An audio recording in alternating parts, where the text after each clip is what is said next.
aime le média, Lundi Santé.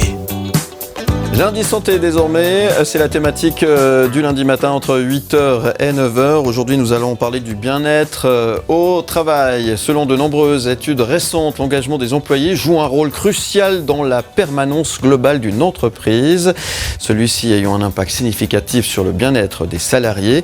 En retour, le bien-être des employés influence également leur niveau d'engagement. Ainsi, en agissant sur les ressources organisationnelles, les ressources individuelles et l'expérience vécue au travail, les entreprises peuvent favoriser l'engagement des collaborateurs, améliorer leur bien-être et accroître leur performance, créant ainsi une situation gagnant-gagnant. Je regarde Julie Dequet qui est juste à côté de moi avec cet œil-là. Je voyais qu'elle disait oui, ça veut dire qu'elle est d'accord avec moi. Bonjour. Bonjour. Et bienvenue. Bonjour Nils. Bonjour Philippe. Qui devient en quelque sorte un habitué de la maison. Paraît-il. En quelque sorte. Nils et Julie, merci d'être avec nous. Vous êtes là pour aborder cette thématique aujourd'hui, le bien-être au travail. Et ce qui est très bien, c'est qu'on a choisi le 1er mai pour en parler. Ça veut dire qu'il y a plus de gens pour nous écouter. Exactement, c'est parfait. C'est très bien. Hein. Très bien. Ça va, j'ai pas dit trop de bêtises là. Je vous voyais quand même être d'accord avec ce que j'ai proposé comme introduction. Oui, tout à fait. La définition du bien-être sous les différents angles organisationnels, ressources sociétales, ressources individuelles, c'est exactement ça. Donc ça, c'est sur tous les plans que ça joue. Il n'y a pas que ça, non. Qu'est-ce qu'il y a d'autre ? Parce que l'intro, je voulais pas la faire trop longue, histoire de me sentir bien ce matin. Qu'est-ce qui est important aussi ? Le sommeil, évidemment pour être bien au travail, un peu de sport évidemment. Quels sont les conseils de coach que vous pourriez déjà, peut-être pour compléter ce que je disais en introduction ? Alors déjà, si on se base sur la définition du bien-être, les multi-angulaires, donc effectivement la santé psychique, la santé physique, et là Nils pourra intervenir. La santé sociétale, le sentiment de réussir, une bonne estime de soi, une reconnaissance, une valorisation intrapersonnelle et interpersonnelle vis-à-vis de ses collaborateurs ou de ses managers. Donc tout ça inclut évidemment aide au bien-être au travail. Donc le bien-être au travail influence l'engagement en fait, c'est ça ? Exactement, oui. Un collaborateur qui se sentira bien au travail et qui aura plaisir à venir travailler, quitte à être un petit peu sous stress, parce que le stress peut être aussi positif. Bien sûr.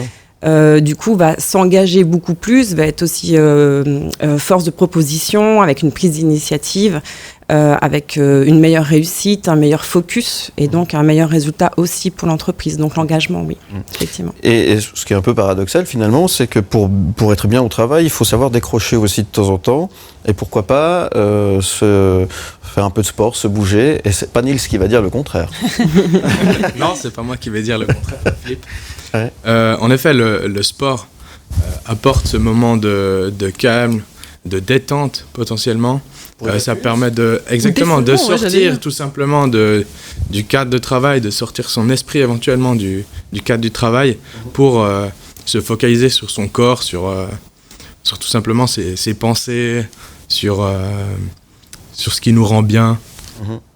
Donc, en fait, c'est qu'en fait, il y a plusieurs choses, c'est ce qu'on disait tout à l'heure, il y a plusieurs leviers, en quelque sorte, qui nous permettent d'être bien au boulot. Ce qui est important d'être bien au travail, c'est que la plupart de notre temps, on le passe au travail. Exactement. On passe, surtout en Suisse, on passe à peu près entre 9 et 10 heures par jour au travail. Si on considère qu'on dort un minimum de 8 heures et qu'on passe un petit peu de temps dans les déplacements, il ne reste plus grand-chose pour la vie sociale et la vie familiale. Donc effectivement, la partie au travail, la partie professionnelle, c'est ce qui est le plus représenté dans sa journée. Et vous, alors, en tant que coach, vous êtes là pour essayer de remettre de l'ordre dans tout ça. Quel est votre rôle exactement ? Alors oui, effectivement, le rôle donc, sur une clientèle privée dans la catégorie de coaching que moi, je mets en place, on récupère des clients qui sont très abîmés par leur situation professionnelle, surtout depuis Covid, où ça a accéléré, ça, il n'y a pas de doute, on le voit sur tous les plans. Mais on retrouve des gens qui sont abîmés, fatigués, cassés par la surcharge, en fait, par le manque de considération. Donc ça va sur une quête de sens, ça va sur une réorientation éventuellement, ou juste changer d'entreprise en restant dans le même domaine. Donc tout le travail du coaching est d'accompagner la personne dans sa compréhension du bien-être, parce que le bien-être, c'est très... subjectif. Donc, effectivement, si Nils et moi avions le même travail dans la même entreprise avec le même manager, on ne vivrait pas les choses de la même manière. Chacun sa zone psychologique, chacun ses émotions, chacun son passé, etc. Donc, ces clients qu'on accompagne, effectivement, on travaille avec eux d'abord sur une compréhension d'eux-mêmes. Qu'est-ce qui a fait que ça a cassé ? Quelle émotion a été impliquée ? Et surtout, comment on peut réparer ça et comprendre la personnalité du client pour le placer dans un autre domaine professionnel qui lui sera plus adapté. C'est ça. On arrive à comprendre et à trouver finalement d'où peuvent venir les problèmes. Ça peut être l'employé lui-même qui a un souci. Justement, vous parliez il n'est pas à la bonne place, tout simplement. C'est possible, ça ? Exactement. Alors, il y a cette fameuse image qu'on trouve très régulièrement dans les journaux ou sur Facebook d'une plante, d'une fleur qui serait toute fanée dans un pot de terre. Et en fait, cette fleur, elle pourrait éclater et s'épanouir si on lui changeait son terreau, donc si on change l'environnement. Donc effectivement, l'environnement professionnel est très important pour qu'une ressource humaine, pour qu'un individu puisse s'épanouir et devenir beaucoup plus à son aise et avec un meilleur bien-être au travail. Encore faut-il pouvoir. Encore faut-il pouvoir, exactement. Et il y a de fortes contraintes. Donc pour revenir à la première partie de votre question, effectivement, il y a des individus qui malheureusement ont pas mal de traumas ou de blessures du passé. Il suffit qu'un ancien manager, par exemple, ou un ancien collègue l'ait abîmé. Du coup, il y a des signaux qui se mettent en place dans le corps et qui se réveillent à la moindre susceptibilité, la moindre remarque, la moindre critique. Et ça, c'est un travail individuel à faire et le coaching est là pour ça, justement, pouvoir travailler sur ces fêlures. Il y a un côté confortable aussi, on a peut-être peur de changer, c'est pas forcément l'habitude aussi. Changer les habitudes, c'est ce qui est aussi très compliqué, hein, c'est ça ? C'est très compliqué parce qu'on a aussi cette contrainte sociétale, hein, le prestige, les représentations qu'on se fait, d'avoir un bon poste avec une bonne promotion. On ne va pas quitter un CDI dans une grande multi internationale parce que c'est la sécurité de l'emploi, chose qui n'est plus le cas aujourd'hui. La sécurité de l'emploi est toute relative. Donc effectivement, on se met des contraintes en disant on a acheté une maison, on a des enfants, je ne peux pas quitter mon travail, je ne peux pas changer mon salaire. Or, ça aussi. Qu'est-ce que vous leur dites à ces gens ? Non, il ne faut pas avoir peur. Alors, je ne leur dis pas parce que là, c'est facile à dire. Voilà, c'est très facile à dire. Donc, quand on accompagne un client, on regarde toutes les dimensions. Donc déjà, on fait une compréhension de qu'est-ce que ça veut dire une contrainte familiale ou financière. On regarde aussi la faisabilité. Des fois, il faut aller mettre son nez dans les impôts et dans le budget pour voir aussi la dimension financière. Ça veut dire quoi ? Est-ce qu'avoir un salaire à 9 000 francs, c'est si important pour vivre ? Certaines personnes s'en sortent très bien avec 4 500 francs.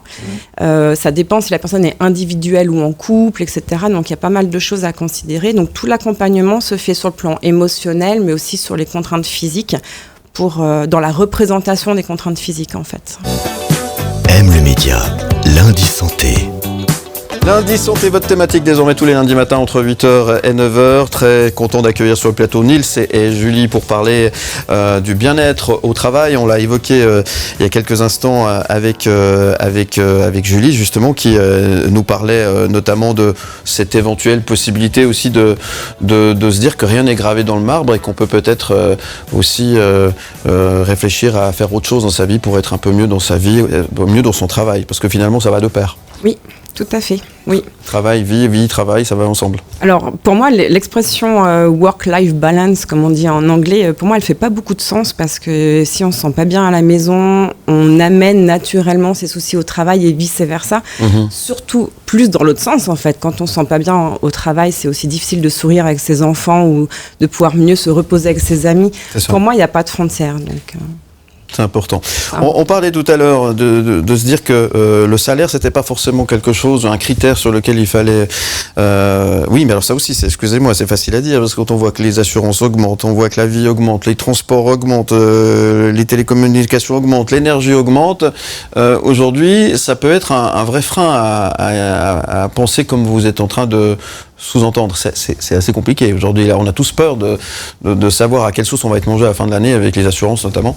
Tout à fait. Non, à aucun moment je dis que c'est facile. Hein. La pression financière est une des plus fortes de ce qu'on peut voir, de ce qu'on entend de nos clients. Effectivement, après, c'est relativiser la dimension financière.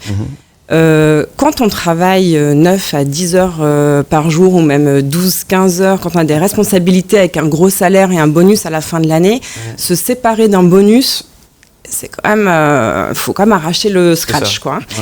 Mais en revanche, on entend aussi plein d'entrepreneurs sortant de grandes entreprises dire j'ai décidé de couper mon salaire par 2 et je m'en sors plutôt mieux. Parce que du temps à disposition, une qualité de vie, un choix dans ses horaires, un choix justement pour aller faire du sport ou autre. Et surtout, un travail qu'on a choisi avec une mission, avec des objectifs, une pression, ses collaborateurs, etc. Donc, juste réfléchir à la question et ne pas se dire j'ai toujours eu un salaire à 7 000, à 9 000, à 10 000 et du coup je ne peux pas faire moins. Je pense que ce n'est pas vrai. Alors là, vous parlez de votre activité, qui est là, vous ramassez souvent les gens à la petite cuillère, souvent c'est le mal est fait. Est-ce qu'il n'y a pas de prévention finalement? Est-ce qu'on ne peut pas prévenir plutôt que guérir dans ce genre de problématique? Eh bien, Philippe, en théorie, il y a un article de loi qui dit que les entreprises doivent prendre soin de la santé et du bien-être des collaborateurs au travail. Après, ce qui n'est pas défini dans l'article de loi, c'est l'intensité. C'est ça. Comment l'entreprise met en place des projets pour prendre soin de la santé et du bien-être des collaborateurs. Et donc, ça laisse place à beaucoup d'interprétations, mais c'est comme toute loi. Ce qui est possible de faire, c'est de mettre en place des projets bien-être. Et le but de ces projets, c'est que la communication de l'entreprise intègre constamment le bien-être des collaborateurs dans ses communications auprès des employés.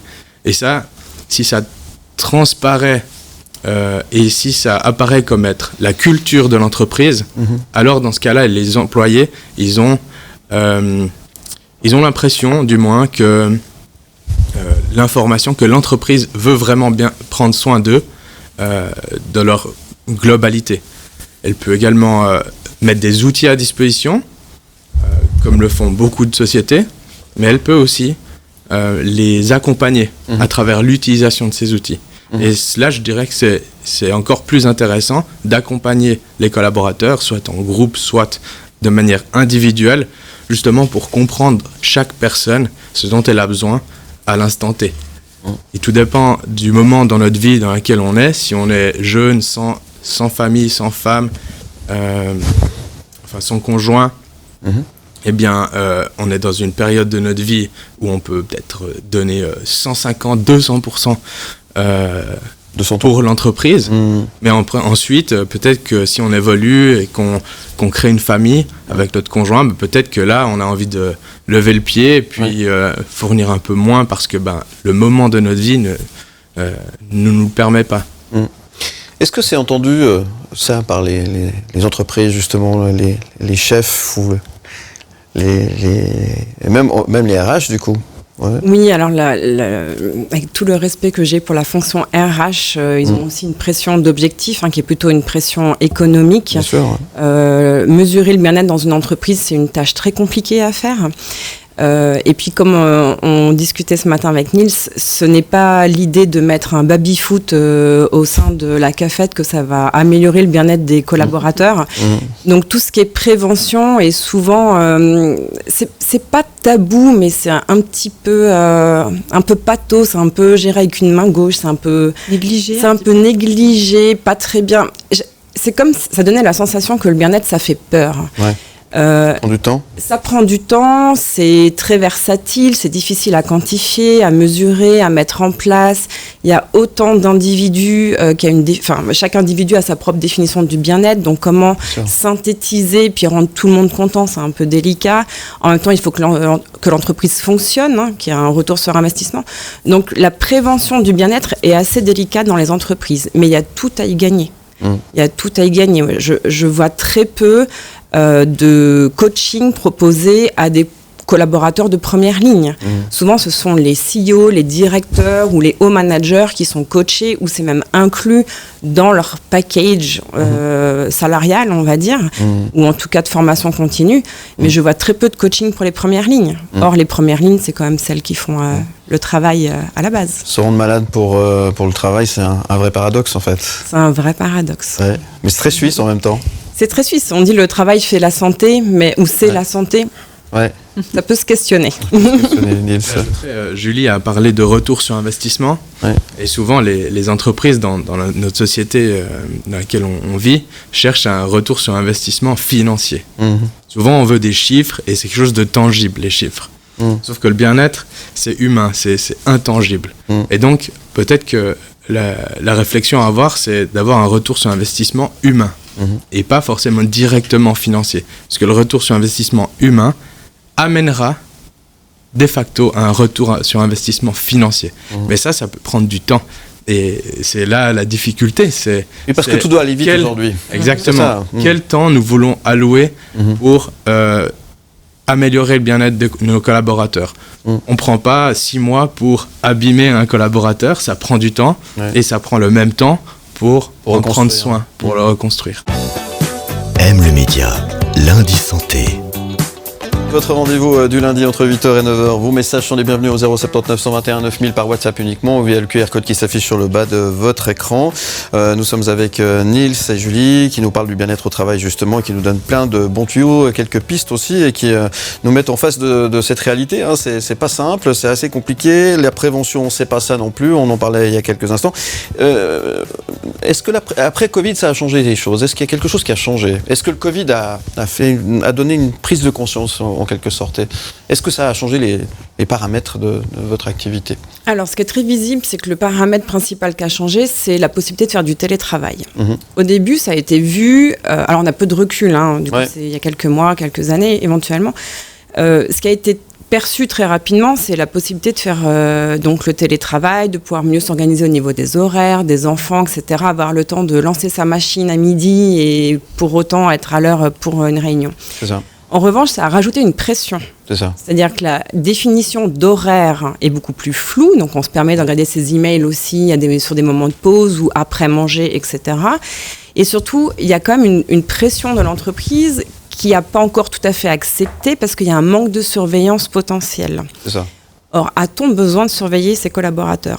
Pas forcément. Si le boulot est fait... Si le boulot est fait, voilà. Donc, qu'est-ce qui est le plus important? Un nombre d'heures de présence, mais se tourner les pouces devant son écran, ou la vitesse à laquelle on travaille et on produit les objectifs et c'est suffisant, et pourquoi pas aller se boire un café pendant 1 heure et se détendre.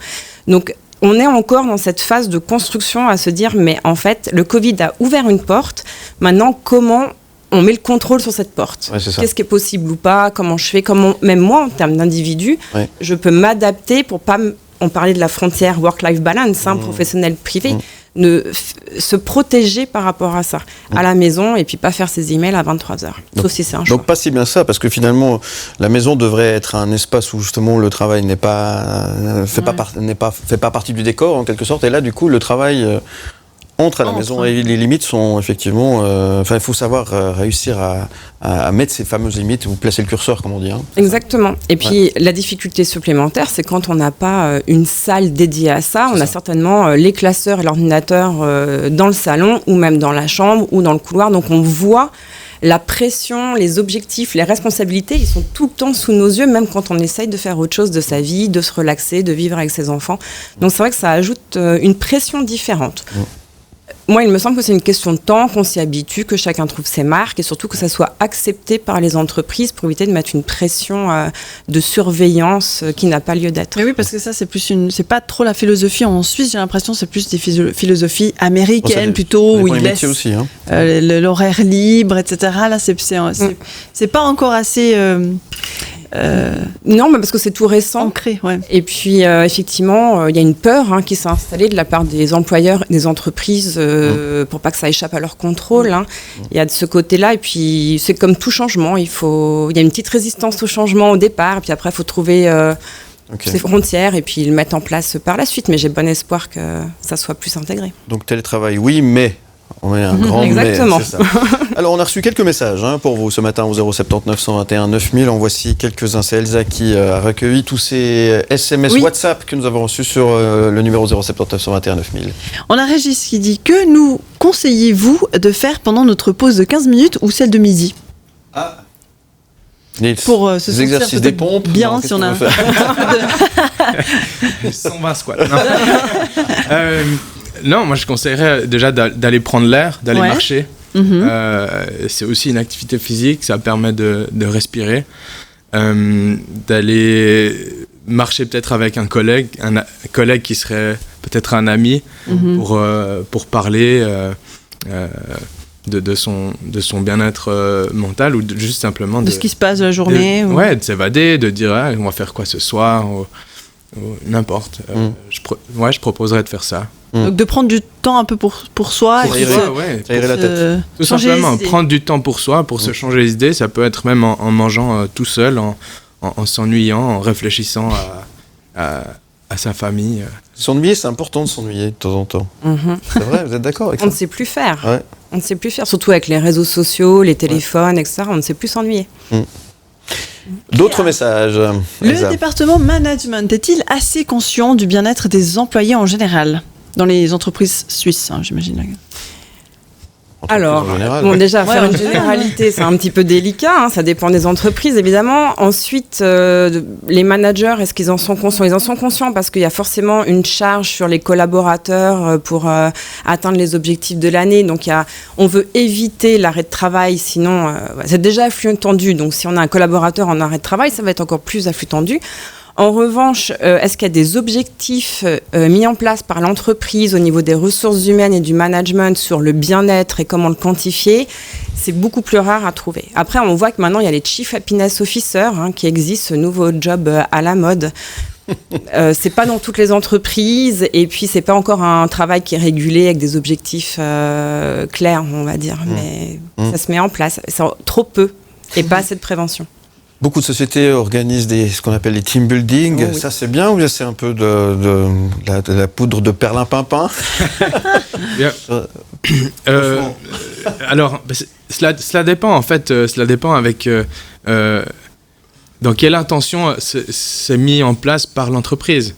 Si c'est réellement pour apporter un moment de plaisir pour les collaborateurs ou si c'est juste pour dire je vous offre ça, mais derrière, je veux 4 mois de travail intense à fond la caisse. C'est de nouveau, c'est vraiment une question d'intention. Si l'intention est bonne, alors oui, c'est une bonne chose et ça peut améliorer les relations intercollaborateurs, mais il faut que ce soit organisé, il faut que ce soit planifié. Il faut même peut-être au départ expliquer des règles de bienveillance les uns envers les autres, de respect les uns envers les autres. Tout dépend quelle activité de team building nous faisons. Mais c'est un vrai effet ou pas?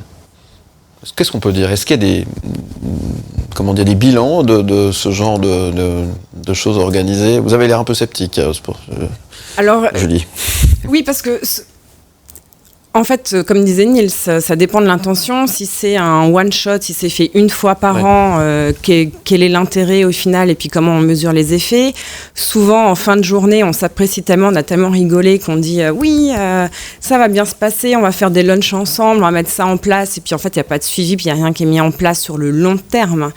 Donc, encore une fois, le team building, ce qui est intéressant, c'est apprendre à connaître ses collègues, apprendre à exprimer aussi sa personnalité, ses limites pour que les collègues sachent qui on est, faire de l'interpersonnel, en fait, établir des relations, éventuellement ouvrir un espace de créativité.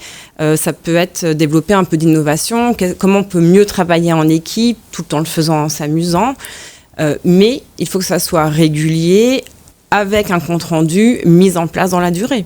Si c'est juste une fois au mois de juin pour faire plaisir, c'est un peu le bâton et la carotte, quoi. D'autres questions et messages arrivés sur notre numéro WhatsApp, Elsa. Alors, on a Greg. Alors, c'est plutôt une remarque. Il dit « Nos mauvaises postures quotidiennes vont nous amener à une déformation corporelle dans les futures années. » Est-ce qu'il y a des choses qui sont mises en place dans les bureaux, des chaises, des tables qui... La hauteur du bureau. Alors, debout ou assis, on travaille comment? C'est quoi le mieux? De ce que j'ai pu observer, ce n'est pas les outils qui manquent. C'est pas... les chaises de bureau, les bureaux qui se lèvent, on peut travailler debout. En général, c'est pas ce qui manque. En tout cas, du moins dans les grandes entreprises, plein de choses sont mises en place. Maintenant, est-ce qu'il y a un contrôle? Est-ce qu'il y a quelqu'un qui passe et qui fait « Ah, attention, peut-être ta posture, tu peux la corriger.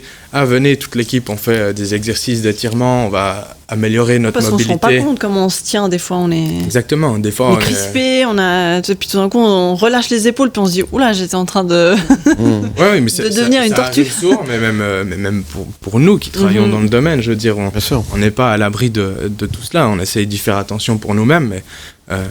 en général, on est plus doué pour le voir sur les autres, comme tout le monde. Et oui, il y a des problèmes de posture, mais ça, typiquement, en ayant une activité physique journalière, ça peut se corriger assez rapidement. Aime le média, lundi santé. On parle du bien-être au travail ce matin avec Niels et Julie. Merci d'être avec nous. Le bien-être au travail. On va peut-être s'arrêter encore sur 2 messages qu'on a reçus au 079 121 9000, parce que le temps passe très très vite. Oui. Alors, je te laisse sélectionner les bons messages. Oui. Y a-t-il une question que nous pourrions poser lors de notre entretien pour savoir si des mesures sont en place? Lors de l'entretien d'embauche, j'imagine. Voilà. Est-ce qu'il y a des questions qu'on pourrait poser à l'employeur pour savoir s'il y a des choses qui sont mises en place? C'est une super question. Et oui, parce que souvent, on oublie que quand on passe un entretien d'embauche, la pression est autant du côté du recruteur que de la personne qui se présente. Donc ça, c'est une bonne question pour challenger l'employeur. Quelles questions poser? Déjà connaître les valeurs de l'entreprise, de savoir comment elles sont incarnées, parce que dire des valeurs sans rien faire derrière, ça ne sert à rien.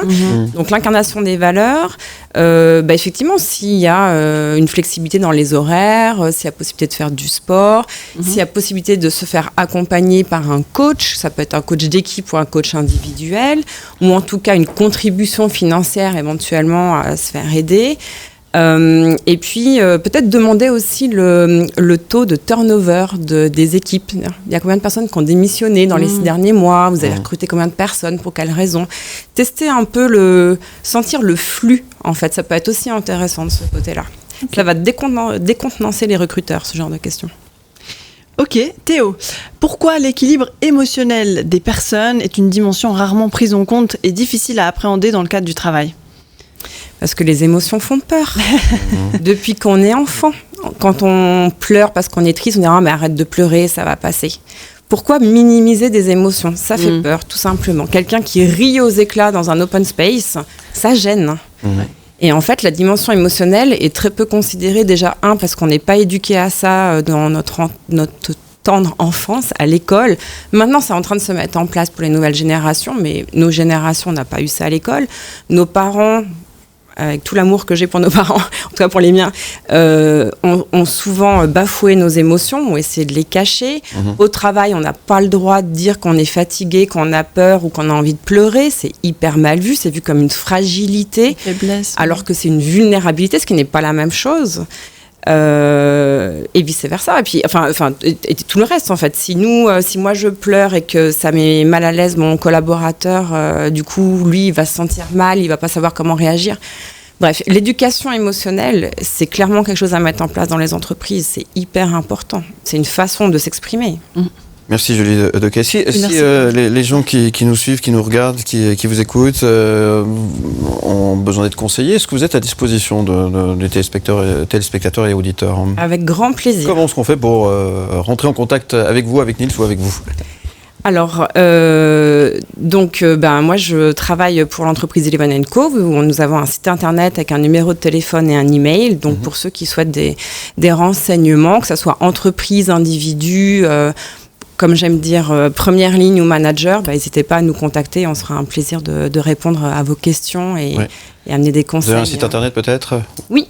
elevenandco.ch, ça s'écrit le chiffre 11, andco.ch. Voilà, écoutez, c'est noté. Merci beaucoup en tous les cas. Merci Niels aussi à disposition, si on a besoin de quelques conseils pour être bien dans sa tête. Quand on dit quand on est bien dans sa tête, on est bien au travail, on est bien dans sa vie, on est bien partout, c'est ça. Tout à fait. Vous pouvez me contacter via LinkedIn, ce sera le plus facile. Ouais. Et sinon, via notre site internet. One-on-one.eu, tout simplement. Merci beaucoup à tous les deux, Niels Loesch et Julie Dequet, d'être venus ce matin répondre à toutes ces questions qu'on peut se poser sur le bien-être au travail. C'est vrai, on se disait tout à l'heure en antenne que l'émission pourrait durer 3 heures parce qu'il y a multitude de sujets à évoquer. C'est l'occasion de vous dire à bientôt. Et pourquoi pas revenir sur le sujet prochainement et parler de cette thématique. En tout cas, merci beaucoup à tous les deux. Le mot d'ordre peut-être, un dernier mot peut-être ou un petit conseil que vous pourriez donner à celles et ceux qui sont à l'écoute et qui nous regardent, qui vous regardent. Alors, un petit conseil que j'essaie d'appliquer à moi-même, comme on dit souvent, les cordonniers sont les plus mal chaussés, c'est de se sonder, de se poser, faire stop, respirer, se dire, ok, là, qu'est-ce que je viens de vivre? Comment je me suis sentie? C'est ok, c'est pas ok? Est-ce que j'ai oublié de mettre une limite? Est-ce que c'est un challenge qui me pousse vers l'avant? Et faire le bilan aussi en fin de journée, très rapidement, pas besoin de faire de la méditation ou autre, juste se poser et se sonder au niveau émotionnel, corporel, mental et dire, ok, qu'est-ce que j'ai aimé de ma journée? Qu'est-ce que je ferais mieux demain? Sans aucune pression, mais revenir à soi. C'est hyper important, c'est comme ça qu'on définit son bien-être. Et la chanson, le travail, c'est la santé? Oui, si on aime son travail, si le bien-être est là, dans sa définition de bien-être, pourquoi pas? Pourquoi pas? En tout cas, avoir une activité. Et il faut avoir une activité, ça aussi c'est bon pour la tête. Exactement. Contre, effectivement. Réfléchir, être créatif, bouger, voir des collègues, ça c'est important. Ce qu'on disait tout à l'heure, tout est une question de dosage finalement, pour avoir un bon équilibre.